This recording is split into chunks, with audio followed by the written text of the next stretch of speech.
Mr. Grimm. And at this point, we're going to turn to our first round of questions. The chair is going to recognize herself for 5 minutes.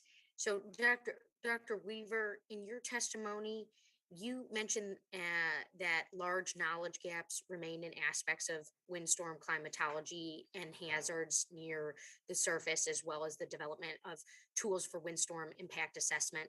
Can you address what is needed to help close these gaps and why doing so is so important to mitigating the damaging effects of windstorms? Sure. Thank you for that question. It's a very important issue right now. I think out in the public, we assume when we're told the wind speeds in a hurricane that means we know the precise wind speeds and how they're impacting buildings and other infrastructure at the surface. Actually, the opposite is true. We really don't know much about how the surface winds behave. Let's say in a landfalling hurricane, for example. Oftentimes, we do not have the requisite observations of the wind and sometimes even the rainfall environment in those storms. And so it poses significant challenges for us to understand precisely what buildings we're experiencing as a hurricane makes landfall. There are efforts, ad hoc efforts led by university scientists. There's some sporadic funding from federal agencies here and there that fund scientists to actually deploy to the storm ahead of its landfall to set up instrumentation or radars and other kinds of observational equipment. But it's not a standardized and well-coordinated program. It's mostly a coalition of the willing. And so we've noticed that when we get those measurements, they are very important for us to understand really what happened at the surface. And in our 2019 hearing, there was some discussion that barriers still exist and more needs to be done to facilitate interdisciplinary collaboration between the scientists and the engineers supported under NIWARP, obviously something that we're doing here today. But Dr. Blevins, do you anticipate new opportunities for large scale collaborations on natural hazards resilience under the new Technology Innovation and Partnerships Directorate at NSF? Has that been discussed yet? Thank you, Chairwoman. The new directorate, as proposed in the 2022 President's Budget Request for Technology Innovation and Partnerships, will be running a competition referred to as the Regional Innovation Accelerators. That's in the plan, that's described in the budget request. And those will be regional centers, if you will, that are designed to bring people together from across the disciplines, which is where NSF's kind of sweet spot is, bringing folks in from social science as well as engineering, geoscience, et cetera. And I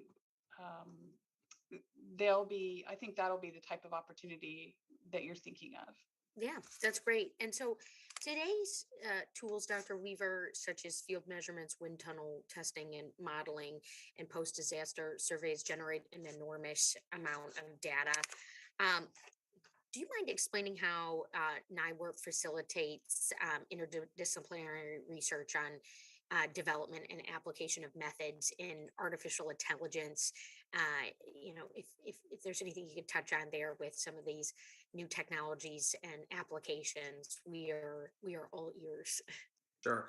So I can't speak directly specifically to artificial intelligence. However, what I can tell you is that so we've developed an interagency post-windstorm coordination plan for hurricane landfall specifically at this point. And we're using that plan, which outlines all the different roles of the various federal agencies that are involved in NWRP. We're using that plan to structure data collection for for housing a central database that collects information on from NOAA on the hazard itself, from the researchers that are out in the field from NSF, from FEMA, from our own deployments, and trying to integrate all that information so that someone who's conducting a post-windstorm investigation can overlay all of the social data with the hazard data and the building data. And there are other efforts out there at FEMA. The HAZUS model does some similar types of things. And so we're looking to use that plan to bolster the data integration for post-windstorm investigations. Great.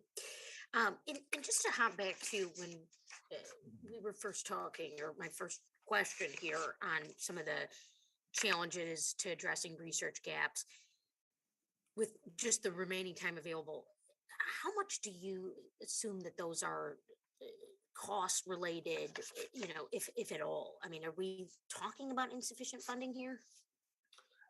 So we typically, do the best we can with the resources that we have to, work across the different agencies. Our strategic plan is very comprehensive, and so to be honest, it's a challenge to implement the entire strategic plan. But like I said, we try to prioritize and tackle what we can, to the best of our ability. Yeah, great. Well, thank you so much. With that, my 5 minutes are up, and